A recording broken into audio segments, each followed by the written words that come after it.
Hey hi everyone, welcome back to my channel learning outcome. तो आज का जो हमारा टॉपिक है वो है राइट टू एजुकेशन। 2009 में जो आपका एक्ट आया था राइट टू एजुकेशन, बड़ा ही इंपॉर्टेंट है। आपके एंट्रेंस में इसमें क्वेश्चंस आ सकते हैं, मोस्ट लाइकली आते हैं। एंड ये क्यों इंपॉर्टेंट है? बिकॉज डेफिनेटली ये आपके कॉन्स्टिट्यूशन का एक एक्ट है और आपको इसके बारे में पता होना चाहिए। B Ed you are a B Ed student और यू आर नॉट, आपको इसके बारे में जानकारी होनी चाहिए। ये आपकी जनरल अवेयरनेस में आता है, एजुकेशन की फील्ड में से आता है आपका। ठीक है, तो आप बीएड में एंटर करेंगे, आप टीचर्स बनेंगे, you are aspiring teachers, would be teachers, तो आपको ये पता होना चाहिए। तो फटाफट से हम इसके बारे में ब्रीफ डिस्कशन करेंगे और फिर हम इसके एमसीक्यू क्वेश्चन करेंगे, ताकि आपके एंट्रेंस में अगर क्वेश्चन आ जाए तो आपको थोड़े बहुत क्वेश्चंस का आइडिया हो कि ऐसे ऐसे क्वेश्चन आते हैं। और आरटीई के बारे में आप पूरी नॉलेज मैं आपको प्रोवाइड करूंगी। तो before starting with the video, मेरी 2 इंस्ट्रक्शन आपको हमेशा रहती हैं। वो ये है कि मैंने प्लेलिस्ट बना दिया हुआ है बीएड एंट्रेंस प्रिपरेशन का। डिस्क्रिप्शन बॉक्स में प्लेलिस्ट गिवन है और कमेंट बॉक्स में भी प्लेलिस्ट का लिंक जो है वो पिन्ड होगा। तो वो सारी वीडियोस को बिंज वॉच कर लो, आपकी एग्जाम प्रिपरेशन हो जाएगी। मैं सारी आपकी वीडियोस अपलोड करके दूंगी और आप वो देख लेना, ठीक है। और दूसरी मेरी इंस्ट्रक्शन यही होती है कि आप वीडियो को पूरा देखें, कोई वीडियो का पार्ट स्किप ना करें और चैनल को सब्सक्राइब करें, बेल आइकन को क्लिक करें, शेयर करें, लाइक करें और कमेंट करें, ताकि आपको टाइमली अपडेट मिलते रहे। सिर्फ एंट्रेंस एग्जाम की प्रिपरेशन नहीं कराती हूँ मैं, बीएड में भी आपकी जो सब्जेक्ट्स आएंगे, आप जो बीएड कोर्स करोगे 2 साल, वो भी मैं आपको तैयारी करवाती हूँ। 2 साल आपके जितने भी बीएड के पेपर होंगे, file making, internship, lesson plan, ये सब मैं करवाती हूँ।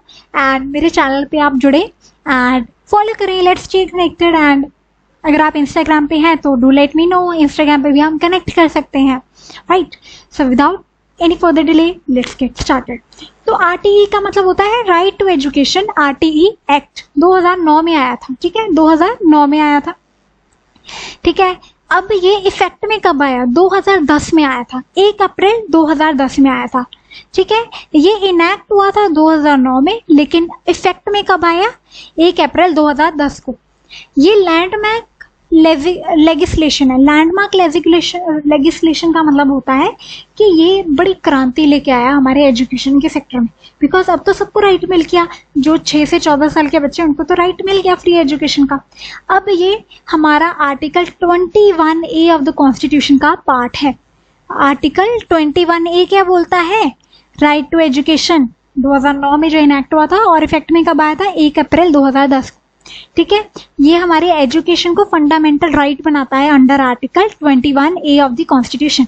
हमारा क्या है? एजुकेशन अब एक फंडामेंटल राइट बन चुका है आर्टिकल 21A के अंडर। ये आपको याद रखना है, तभी मैं बार बार बोल रही हूँ ताकि आप ये लाइन याद रखो। इसके की फीचर होते हैं कि फ्री एंड कंपलसरी एजुकेशन है सबकी। सबकी किसकी? 6 से 14 साल के जो बच्चे हैं उनकी कंपलसरी और फ्री एजुकेशन है, ठीक है। ये सारे स्कूल्स में अप्लाई होता है, ठीक है, एक्सेप्ट माइनॉरिटी अनएडेड इंस्टीट्यूशन, ठीक है।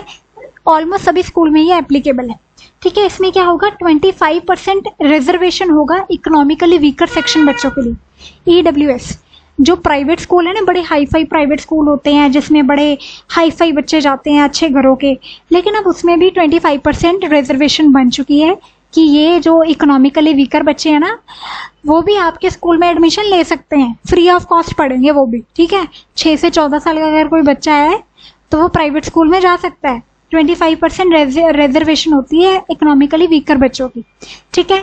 नो कैपिटेशन फीस में बच्चों की कोई फीस नहीं होती, कोई स्क्रीनिंग टेस्ट नहीं होता है एग्जाम एडमिशन के लिए। जो आजकल बड़े चौंचले चलते हैं ना स्कूलों में, ये नहीं होते इसमें चौंचले, ठीक है। उसमें बच्चों को डायरेक्ट एडमिशन मिलती है, कोई डॉक्यूमेंट नहीं है, कोई जरूरत नहीं, बच्चों को एडमिशन दो, एजुकेशन ले बच्चा, ठीक है। इसमें बच्चे को फिजिकल पनिशमेंट नहीं मिलेगी, कोई उसका मेंटल हरेसमेंट नहीं होगा, कोई डिटेंशन नहीं होगा। डिटेंशन मतलब जो बच्चे ड्रॉप आउट कर जाते हैं, कभी कभी बच्चों को रोक लेते हैं। डिटेंशन का मतलब एक क्लास में बच्चे को जाने ही नहीं देना, पास ही नहीं करना। 5th क्लास का बच्चा 5th क्लास में ही रह जाए, मतलब एक जगह पे स्टक हो जाता है ना जब एक बच्चा। तो ये बड़े स्कूल जानबूझ के भी करते हैं कई स्कूल है। लेकिन अगर कोई स्कूल ऐसा करता है कि बच्चों को फिजिकली पनिश करता है, मेंटली हरास करता है या उसे डिटेन करके रखता है, तो उसे पनिशमेंट मिलेगी स्कूल अथॉरिटी को।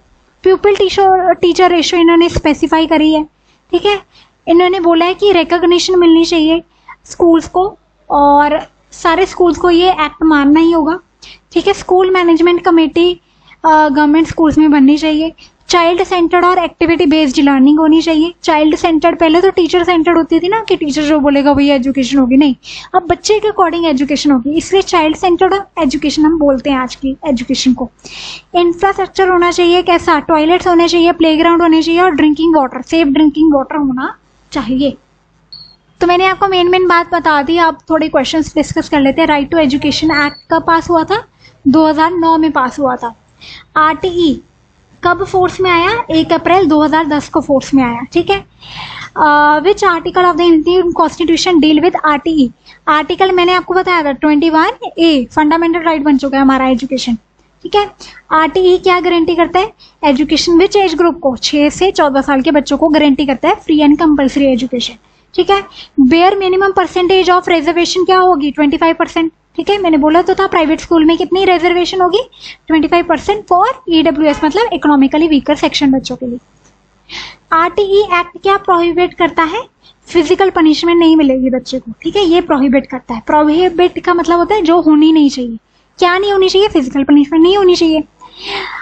राइट टू एजुकेशन क्या बोलता है? No child shall be held back और एक्सपेल्ड, बच्चे को रोकना नहीं है क्लास में, ना उसे बच्चे को स्कूल से निकालना है, ये अलाउ नहीं करता आरटीई, ठीक है। RTE applies to all school except minority unaided. कुछ माइनॉरिटी स्कूल होते हैं जो धर्म के नाम के, कास्ट के नाम पे, कम्युनिटी के नाम पे खुले होते हैं, वो अपने ही बच्चे को पढ़ाते हैं, अपने ही कम्युनिटी, अपने ही रिलीजन, अपने ही बच्चों को पढ़ाते हैं, तो उनके लिए ये हम कंपलसरी भी नहीं करते, बिकॉज हम किसी की रिलीजियस कम्युनिटी सेंटिमेंट्स को हर्ट नहीं करना चाहते। तो बाकी सारे जो गवर्नमेंट और प्राइवेट स्कूल होंगे, पब्लिक स्कूल होंगे, उन पे ये एप्लीकेबल है आरटीई।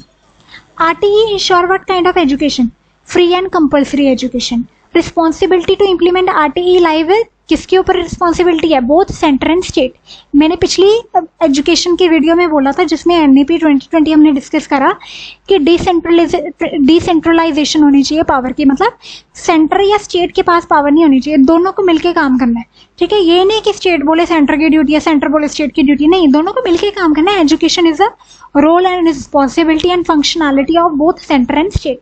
तो रिस्पॉन्सिबिलिटी किसकी? आरटीई को अच्छे से इंप्लीमेंट करना, सेंटर और स्टेट गवर्नमेंट दोनों की। आरटीई आइडियल पब्लिक रेशियो क्या बोलती है कि हर 30 बच्चे के ऊपर एक टीचर होगा। 30:1 का मतलब क्या है कि 30 बच्चों के ऊपर एक टीचर होगा। अगर क्लास में 31 बच्चे हैं ना तो दूसरा टीचर लेना पड़ेगा। अगर 30 से एक भी बच्चा ऊपर हो गया ना तो दूसरा टीचर लेना पड़ेगा। Are you getting it? 30:1 मतलब 30 बच्चों के ऊपर एक टीचर। 60 बच्चों के ऊपर कितने टीचर होंगे? 2 टीचर, है ना। 30 को डिवीजन अगर हम करेंगे तो 30 बच्चों के ऊपर एक टीचर, और 60 बच्चे हैं तो 2 टीचर। अगर 31 भी हो गया ना रेशो बच्चों का तो दूसरा टीचर हायर करना पड़ेगा स्कूल को। RTE mandate schools to have क्या? स्कूल मैनेजमेंट कमेटी होनी चाहिए, ठीक है। आरटीई क्या अलाउ नहीं करता एडमिशन के टाइम पे? स्क्रीनिंग प्रोसीजर, कोई स्क्रीनिंग प्रोसीजर नहीं होगा, ठीक है। बच्चे को डायरेक्ट एडमिशन दो, कोई स्क्रीनिंग प्रोसीजर नहीं होगा, ठीक है। Children with disability are covered under RTE. जो एक तो होते हैं ना जो बच्चे ठीक है, एक बच्चे होते हैं जो डिसेबल्ड है, मतलब उनके हाथ पैर नहीं है, कुछ बच्चे देख नहीं सकते, कुछ बच्चे सुन नहीं सकते, कुछ बच्चे बहुत सारी डिसेबिलिटीज होती हैं, लर्निंग डिसेबिलिटीज होती हैं। कुछ बच्चों को आपने तारे जमीन पर देखी है ना, उसमें बच्चे को क्या था? डिसलेक्सिया था, वो पढ़ नहीं सकता था, उसके अल्फाबेट उल्टे दिखते थे। तो ये सारी डिसेबिलिटीज भी आरटीई के अंदर कवर्ड है, मतलब ये आते हैं, ये बच्चे भी इंक्लूडेड हैं फ्री एंड कंपल्सरी एजुकेशन में। Which commission help in implementation of RTE? कौन सी कमीशन ने हेल्प करा? एनसीपीसीआर। एनसीपीसीआर की फुल फॉर्म मेरे को बता दो कमेंट बॉक्स में। एनसीपीसीआर का बहुत बड़ा रोल था आरटीई इम्प्लीमेंट करने में। School development plan is made by which क्या? एसएमसी। एसएमसी का भी फुल फॉर्म मेरे को आप बता दो। SMC in education full form क्या होता है एसएमसी का? मेरे को बता दो, ठीक है। स्कूल मैनेजमेंट कमेटी होता है, राइट। तो एसएमसी का बड़ा सिंपल सा था, मैंने सोचा बता ही दूं, छोड़ो पड़ा, है ना। एनसीपीसीआर का फुल फॉर्म बता दो। School management committee school development plan बनाएगी, ठीक है, स्कूल के लिए। आरटीई क्या एम करता है? इंप्रूव करने के लिए एक्सेस मिलना चाहिए, access and quality of school education होना चाहिए। एक्सेस का मतलब है कि बच्चों को स्कूल अपने आसपास मिलने चाहिए। ये नहीं होना चाहिए कि 1 किलोमीटर में स्कूल है लेकिन स्कूल वाले कह रहे हैं नहीं हम तुमको एडमिशन नहीं देंगे, स्कूल कोई और जाके ढूंढो। नहीं, अगर पास में स्कूल है तो स्कूल को एडमिशन देना ही पड़ेगा गाँव के बच्चे को या अर्बन एरिया के बच्चे को। जो पास का स्कूल है वो मना कर ही नहीं सकता, बच्चे के घर के पास जो स्कूल है वो वहाँ पे एडमिशन ले सकता है। मतलब एक्सेस होना चाहिए एजुकेशन का और क्वालिटी होनी चाहिए एजुकेशन की। इंफ्रास्ट्रक्चर नॉर्म अंडर RTE के में क्या हम बात करते हैं, प्लेग्राउंड और टॉयलेट बहुत जरूरी है इंफ्रास्ट्रक्चर में। RTE क्या इंश्योर करता है, which type of learning, child centred and activity based learning ensure करता है। No detention policy under RTE was applicable till class 8th। No detention policy मतलब 8वीं क्लास तक बच्चा फेल नहीं कर सकते आप, ठीक है, उसे पास करना ही करना है। ये पंजाब गवर्नमेंट भी कहती है, ठीक है। तो नो डिटेंशन पॉलिसी 8वीं क्लास तक लागू है RTE के अंडर कि कोई बच्चा फेल नहीं कर सकते आप, ना उसे आप क्लास में रोक के रख सकते हैं, मतलब उसे आपको प्रमोट करना ही पड़ेगा जब तक वो 8वीं क्लास में नहीं हो जाता, ठीक है। Which act amended the constitution for RTE, 86th amendment आई थी RTE की वजह से, ठीक है। RTE 86th अमेंडमेंट में आया था, ठीक है। Minimum number of working days क्या होने चाहिए academic year under RTE primary level के लिए 200 वर्किंग डेज होने चाहिए मिनिमम, ठीक है। RTE focus on which kind of development, holistic development, मतलब बच्चे की ऑल राउंड डेवलपमेंट पे ये फोकस करता है। Can private unaided school charge capitation fee under RTE, no, अभी तो डिस्कस करा है हमने। What happens if school denies admission to an eligible child under RTE, उसे फाइन लगेगा और कैंसिलेशन ऑफ रिकॉग्निशन।